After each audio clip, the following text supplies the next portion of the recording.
Hi, my name is Ronald Layman. I'm from the Faux School in Frederick, Maryland, where I teach decorative painting workshops and complete commission projects for clients all around the world.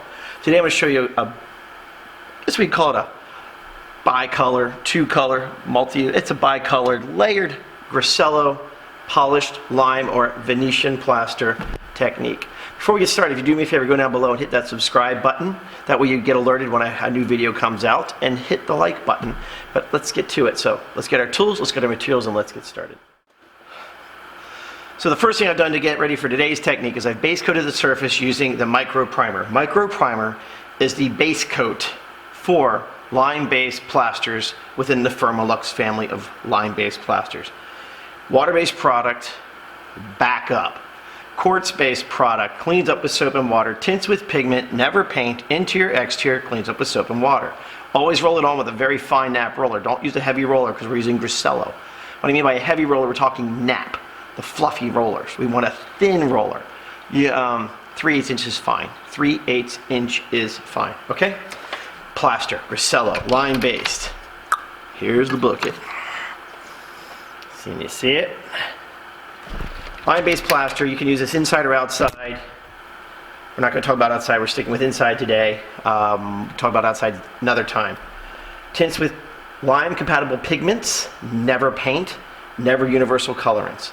The best thing to do is when you're ordering it from the guys down at the distributor, call them, give them a Benjamin Moore paint color, and they'll match to the paint color.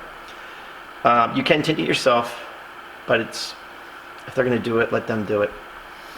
Let's see, what else? Interior, exterior, tints with lime-compatible pigments, have them tinted for you. I think we're good. Pavon, stainless steel trowel. Let's get to it. Gonna take some plaster. Let's get it on here. It's okay, I'm going thin coats. Always thin. If the primer shows through, don't freak out, it's not the end of the world.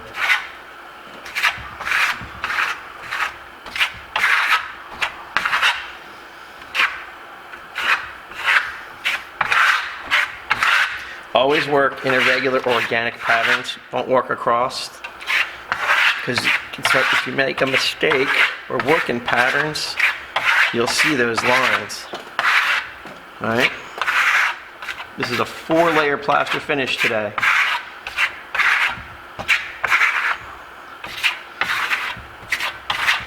Always do the edges of your room. Now, let's take that back. As you're working across, you're going to go do your edge, then do your field. That doesn't mean you're going to basically cut in like you would paint around the perimeter of the room and come back and do the field. No, no, no. Do it as you go.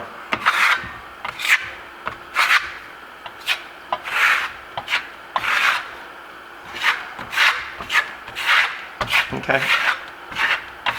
It's all right.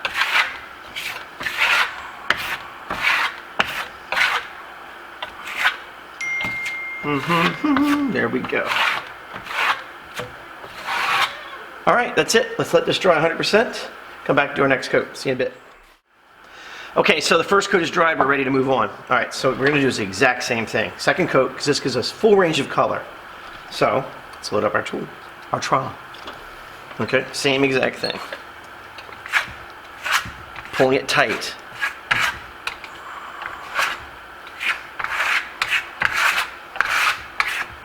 And we pull it tight because what happens is we're filling in, well, we're putting a coat of coverage on here,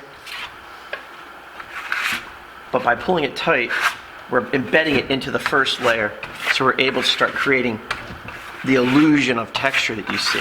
It's the biggest misperception. People see this in photos or videos, and when they shoot it, it looks, wow, it's really pretty, but there's so much texture. But there's not texture, it's the illusion of texture.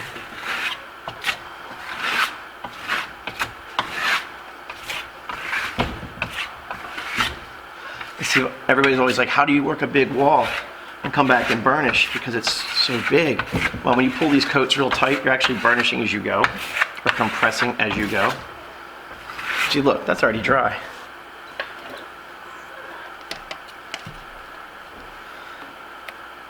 That's why you always want to pull it fairly tight. But I'm not killing it. I'm not hurting my body, meaning I'm not using so much pressure to do this. that it's, you know, wearing on the shoulders or tearing up the back.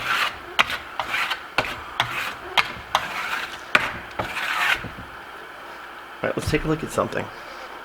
So what I'm saying is I've been pulling in tight, thin coats. I didn't burnish, I just applied, but look. Start to see some shinies in there. See it getting a little shiny? All right, so we're gonna let this dry 100%. Come back and do our next layer of color. See you in a minute. Okay, second coat is dry, we're ready to move on. What we're gonna do now is take the white base directly out of the can.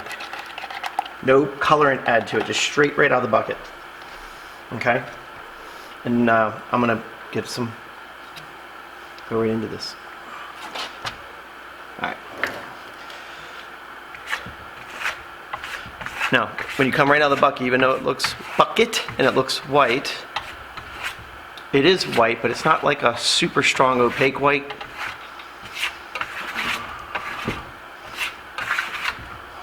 If you want to use like a pure white plaster, you're gonna have to add some white to it.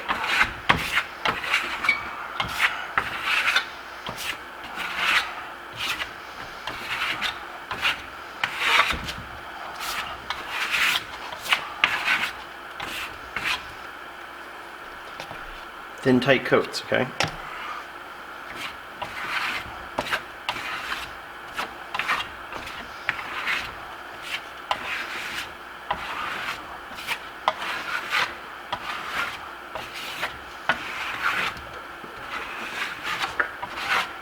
That's it. We're gonna let that dry 100%. Come back, and we'll finish with our last coat of plaster. All right, we're dry, we're ready to move on. So we're gonna go back to that first coat of brown plaster that we made, or brown grisello.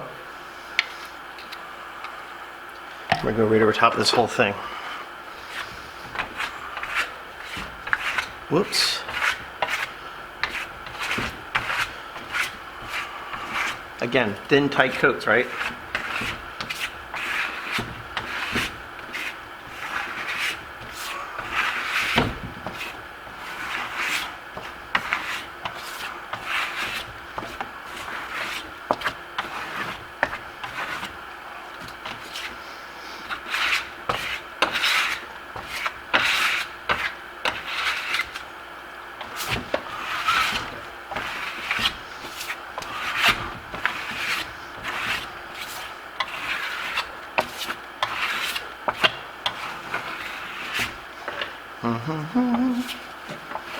Come on.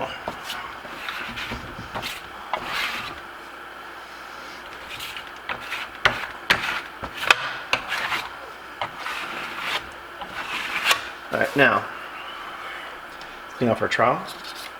Like I said, I put it on, I use such a tight coat. I actually started to burnish it. I can get right back into it and actually burnish it now. So I'm not removing plaster, I'm not adding, I'm compressing.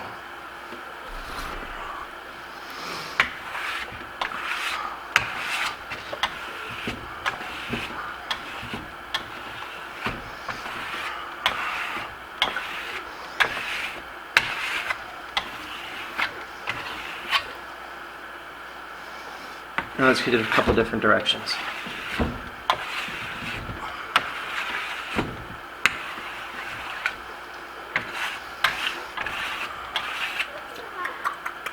Let's take a look, see what we got here. Look at the shine on it. Look at that. Isn't that amazing?